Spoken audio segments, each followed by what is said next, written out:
दादा, व्यासपीठावरील सर्वच मान्यवर आणि उपस्थित बंधू आणि भगिनींनो, तर माझी आणि बाप्पांची 2 वाजता दिल्लीला जायला फ्लाईट आहे. त्याचं कारण असं की 7 वाजता संध्याकाळी माननीय प्रधानमंत्र्यांकडे ऑपरेशन सिंदूरला जे खासदार सगळे गेले होते, आम्हाला सगळ्यांना माननीय प्रधानमंत्र्यांनी 7 वाजता बोलवलेलं आहे. त्याच्यामुळे आम्हाला आमची सकाळी टेस्ट करून, तिथे जायला कोविडची टेस्ट करायला लागते, ती टेस्ट करून आम्हाला वेळेत दिल्लीत पोचायचं आहे. पण मी बघते मगाशी अमोलदादाही बोलले की सगळ्यांची भाषणं माझ्यामुळे कट झाली आहेत, असा एक आरोप माझ्यावर झाला आहे. पण खरं तर आदरणीय पवार साहेबांचं 12:30 पाऊणला भाषण व्हायचं होतं, त्याच्यामुळे आपला काही फार वेळ मी घेणार नाही. पण आजचा हा वर्धापन दिनाच्या आपल्याला मी मनापासून सगळ्यांना शुभेच्छा देते. म्हणता म्हणता 26 वर्ष झाली. आजही तो दिवस आठवतो, शिवाजी पार्कचा तो भव्य दिवळ सोहळा. संगमाजी, तारिकभाई, संगमाजी आज नाहीत आपल्यात, तारिकभाई त्यांची माझी भेट होते अनेक वेळा. ते आज बिहारमधून निवडून आलेले आहेत, खासदार आहेत आमच्या सगळ्यांबरोबर. आणि मला आठवतं त्यावेळेस, मला वाटतं प्रदेशाध्यक्ष पहिले हे माननीय भुजबळ साहेब होते. आणि तो एक मोठा कार्यक्रम होता, एक काळ होता. कुणालाही वाटलं नव्हतं की 6 महिन्यात आपण सत्तेमध्ये येऊ. आणि 6 महिन्यात आपण सत्तेत आलो आणि पूर्ण 18 वर्ष राष्ट्रवादी काँग्रेस पक्ष जन्माला आला, तो 6 महिन्यातच सत्तेत बसला आणि सलग 15 वर्ष सत्तेत राहिला तो पक्ष. ह्याच्यात सगळ्यांचेच कष्ट आहेत, आदरणीय पवार साहेबांचं नेतृत्व, पण इथे बसलेले आणि असंख्य आज इथे नसलेले प्रत्येकाचं मोठं योगदान हा पक्ष बांधणीमध्ये आहे.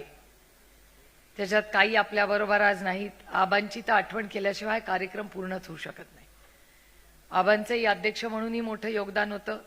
आज अरुणभाई व्यासपीठावर आहेत. असे असंख्य, पिचाड साहेब, ते जरी नंतर आपल्याला सोडून गेले तरी त्यांचं योगदान आहे. ज्यांनी आपल्याबरोबर कधी ना कधी काम केलं त्याची नोंद माणसांनी आयुष्यात नेहमी ठेवली पाहिजे, जाणीव ठेवलेत.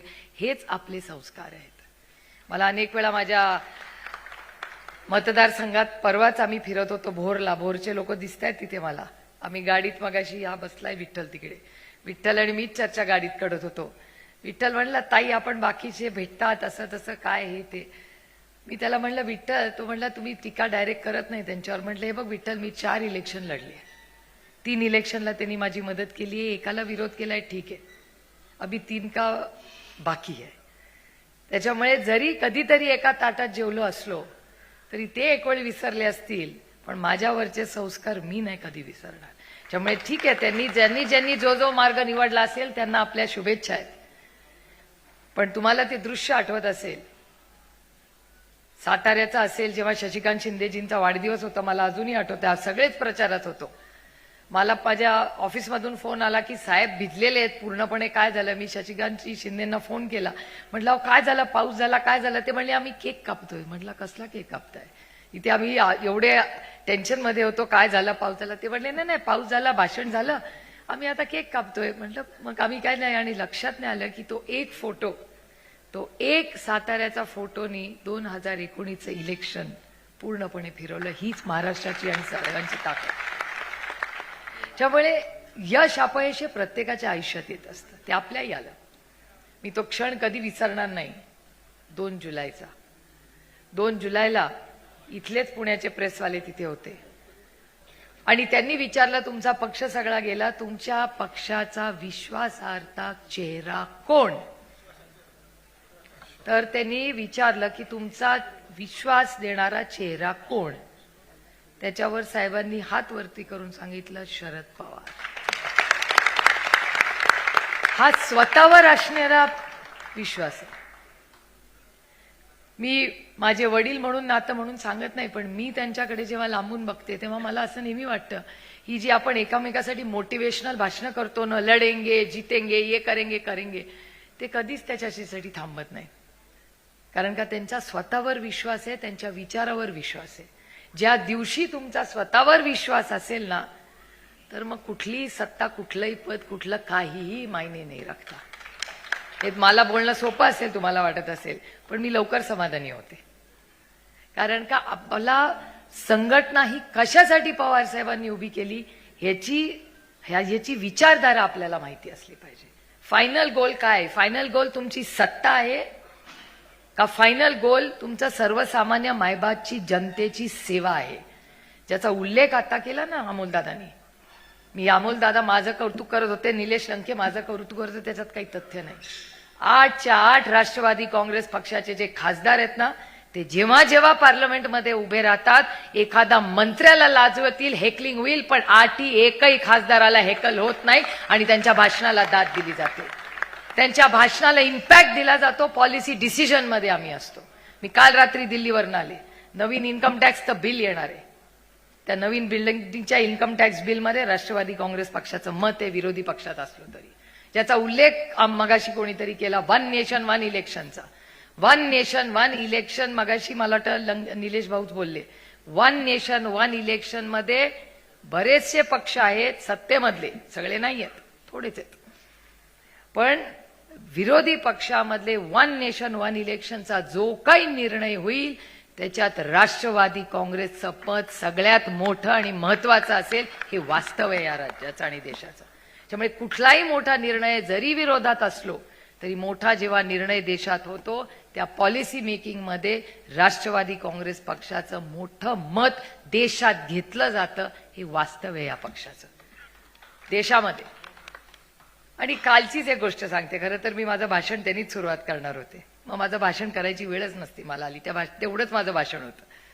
काल मी इंडिगोनी काल आले पुण्यावरनं माझी कमिटी मीटिंग करून, आणि माझ्या शेजारी सत्तेतले खासदार बसले होते. सत्तेतले खासदार मी आणि एक माणूस. तो माणूस आम्हाला काय ओळखत नव्हता.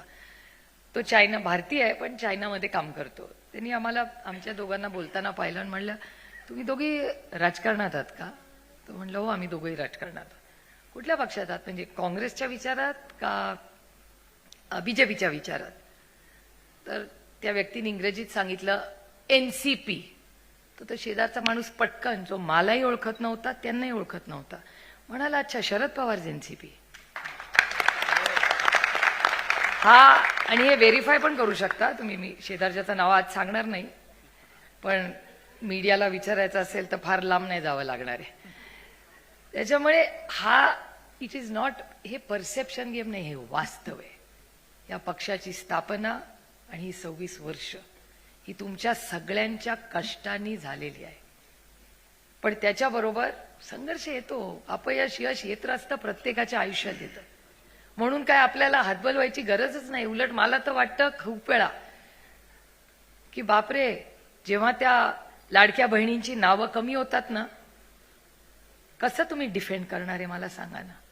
जेव्हा शेतकऱ्याचं नुकसान होतं, ज्याचा उल्लेख आता सरांनी केला, देशमुख साहेब म्हणाले कर्जमाफी करणार करणार करणार. काल इथे आप्पासाहेब पवार बसलेत.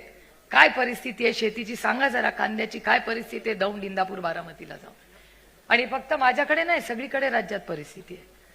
सरसकट कर्ज माफी करावी ही मागणी मी राजकारणासाठी करत नाहीये, ही राज्यातली परिस्थिती आज आहे. महाराष्ट्रामध्ये आज गरीब कष्ट करणाऱ्या मुलांचे, अनाथ मुलांचे पैसे आज त्यांना मिळत नाहीये. स्कीम बंद होते. मी म्हणत नाहीये, ह्या सगळ्यांच्या चॅनलवर रोज दाखवलं जातं. काय फिस्कल डेफिसिट आहे. आता लोक म्हणतात फिस्कल डेफिसिट, ताई भाषण करते आम्हाला समजतच नाही. फिस्कल डेफिसिट म्हणजे येणारे पैसे आणि खर्च होणारे पैसे या दोन्ही मधली जी गॅप असते. प्रभाकर देशमुख साहेब आहेत, त्यांना फिस्कल डेफिसिट कळतं. जयंतरावनी तर फिस्कल डेफिसिटवर 10 वर्ष इथे अर्थमंत्री म्हणून काढलं. त्यांच्या काळात सगळ्यात कमी हे होतं, त्याच्यामुळे ते यशस्वी अर्थमंत्री म्हणून जयंतरावांकडे दिलं जातं. त्यामुळे आज राजकारण करत असताना विरोधातून जे सत्ता, पॉलिसी लेवलला काम केलं पाहिजे. आपण इलेक्शन्स येतील आणि जातील, पण पॉलिसी लेवलवर काम आणि विचार याच्यावर पक्षाने काम करणं गरजेचं आहे. माझी विनंती राहील, मी आदरणीय पवार साहेबांना विनंती करते या व्यासपीठावरनं की ह्या महिन्यानंतर दर महिन्याला 2 दिवसाचं वर्कशॉप हे ओपन ठेवा. ज्याला यायचंय त्यांनी यावं, पण आपली विचारधारा नक्की काय आहे, श्रद्धा ही असलीच पाहिजे. पण अंधश्रद्धा नसता कामा नये. तुम्ही आत्मचिंतन करून बघा, तुम्ही श्रद्धा आहे तुमची का अंधश्रद्धा आहे तुमची. पांडुरंगावर माझं प्रेम आहे आणि माझा डायरेक्ट कॉन्टॅक्ट आहे, मला मध्यस्थी लागत नाही त्याच्यामध्ये. श्रद्धा ती डायरेक्ट मध्ये असते, मध्ये ती अंधश्रद्धा येते. त्यामुळे आज पक्ष असताना पक्षाची विचारधारा याच्यात कंप्लीट क्लॅरिटी असली पाहिजे. त्याच्यामुळे ट्रेनिंग प्रोग्राम हे पक्षाने घेतलेच पाहिजेत. गाववाडी वस्तीवर महिन्याला मीटिंग झालीच पाहिजे आणि नवीन उमेदीने शून्यातून पक्ष उभे राहतात. इथे बघा, या पहिल्या 2 रो मध्ये मी किती जण बसले होते, हे सगळे साहेबांबरोबर 60 वर्ष कदम साहेब बसलेत, मगाशी गेले परत आले. ही जिद्द पाहिजे आपल्याला. These are men made of steel. मग पाऊस येऊ दे, काय येऊ दे, काय येऊ दे, काही फरक पडत नाही. हे लढत राहतात, चालत राहतात. ही ताकद असली पाहिजे आणि ती फक्त भाषणात नाही, कृतीमधून केली पाहिजे आपण. त्यामुळे माझी फार अपेक्षा आहे, मी स्वतः पुढच्या महिन्यापासून राज्याचा दौरा करणार आहे. कारण का मला असं वाटतं की राज्याची परिस्थिती खरंच गंभीर आहे आज.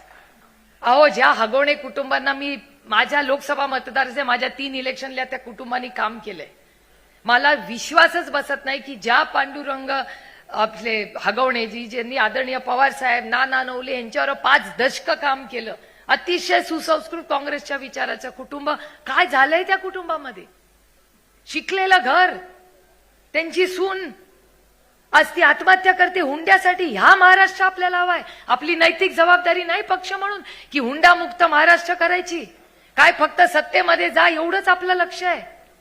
चला आज निर्णय घ्या सगळ्यांनी की आजपासून पूर्ण ताकदीने राष्ट्रवादी काँग्रेस पक्ष या सगळ्या सामाजिक प्रश्नांसाठी राखीव उठेल आणि शून्यातून प्रश्न. आणि काय वेळ लागतो, महाराष्ट्र फिरूया ना, लोकांपर्यंत जाऊया. वाढव, ज्याचा उल्लेख निलेश लंकेनी केला, साहेब गाडीतून का फिरतात. आजकाल सगळ्यांचे फोटो येतात बाई त्या रील मध्ये, कोण कुठल्या विमानातून उतरतंय, हेलिकॉप्टर, काय काय काय काय येत. खरंच आहे, सत्तेमध्ये तर विचारूच नका. आता त्याच्यावर मी आज बोलणार नाही, व्यासपीठ नाही आणि त्यांच्यावर टीका करायला मी आज उभी नाही राहिलेले. पण हे अस्वस्थ करणारी परिस्थिती आहे.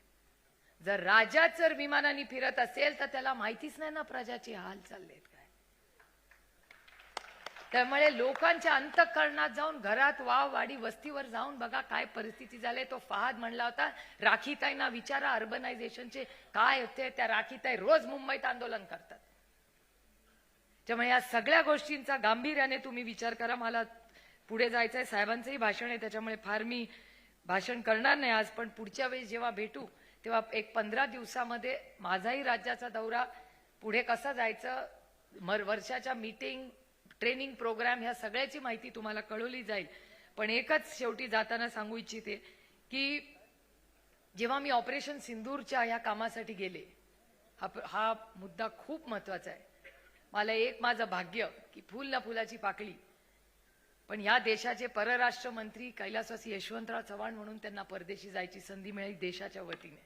हे छोटंसंच असेल माझं, पण त्याच विचारांचा वारसा घेऊन मला तुमच्या सगळ्यांच्या आशीर्वादाने देशाचं नेतृत्व करून परदेशात जायची 4 राज्यात देशांमध्ये संधी मिळाली. हे माझं भाग्य आणि तुमच्यासारख्या असंख्य कार्यकर्त्यांचं, नेत्यांचे आशीर्वाद आहेत म्हणून मला ही संधी मिळाली. पण एक गोष्ट मला जाणवली तिथे की ज्या ज्या देशांमध्ये मी गेले त्या देशात पहिला प्रश्न मला विचारायचे ते की तुमचा महात्मा गांधींचा तुमचा देश आहे. आम्हाला फक्त तुमच्या देशात कोण आठवतं तर पंडित जवाहरलाल नेहरू आमच्याकडे येऊन गेले होते. त्यांनी केलेलं भाषण आजही आमची लोक वाचतात.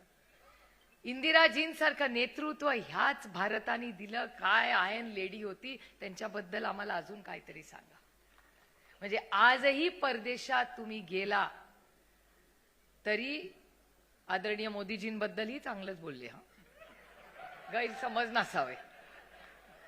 पण त्याचबरोबर जेव्हा ते माननीय प्रधानमंत्र्यांची विचारपूस आणि शुभेच्छा देत होते तेव्हा प्रधानमंत्र्यांबरोबर आणि कोटी आपली जनतेबरोबर ते महात्मा गांधी, जवाहरलाल नेहरू आणि इंदिराजींबद्दल ही बोलत होते. हे आपल्याला विसरून चालणार. आणि जगामध्ये Egypt, south Africa, Ethiopia, Qatar या सगळ्या देशांमध्ये, आणि हा अनुभव मला नाही आला, 7 अध्यक्षांशी मी बोलले. 7 जे ग्रुप्स होते, 7 ग्रुप्सचा हो अनुभव आला. त्यामुळे हे विचार हे जे महात्मा गांधींचे विचार आहेत तेच घेऊन आपल्याला पुढे जायचंय. आणि हा कैलासवासी यशवंतराव चव्हाणांचा महाराष्ट्र आहे आणि तो महाराष्ट्र, ती विचारधारा घेऊन आज राष्ट्रवादी काँग्रेस पक्ष पुन्हा एकदा भरारी घेईल. लढेंगे और जीतेंगे. त्यामुळे त्याची तुम्ही काही काळजी करू नका. आज प्रशांत दादा तुमच्या सगळ्या पुण्याच्या टीमच्या प्रयत्नातून माननीय जयंत पाटलांच्या नेतृत्वाखाली अतिशय उत्तम हा कार्यक्रम आज इथे झाला. आज फक्त मला आणि बाप्पांना लवकर निघायची परवानगी आपण द्यावी. आणि या सगळ्या खासदारांचं मी पुन्हा पुन्हा कौतुक करते, फौजियाताईंचंही, की राष्ट्रवादी काँग्रेस पक्ष हा पार्लमेंट मधला सगळ्यात हाय परफॉर्मिंग पक्ष आहे. याचा सार्थ अभिमान मला आहे. या सगळ्यांचा मला अभिमान आहे. पुन्हा एकदा 26 वर्ष पूर्ण झाल्याच्या वर्धापन दिनाच्या मनापासून शुभेच्छा देऊन पांडुरंगाला एवढीच प्रार्थना करते, बाबा चांगला पाऊस पडू दे आणि अडचणीत आलेला माझा शेतकरी त्याला न्याय मिळू दे, एवढंच म्हणून आपली रजा घेते. जय हिंद, जय महाराष्ट्र, जय आघाडी. धन्यवाद मॅडम. यानंतर देशाच्या राजकारणातील भीष्म पिता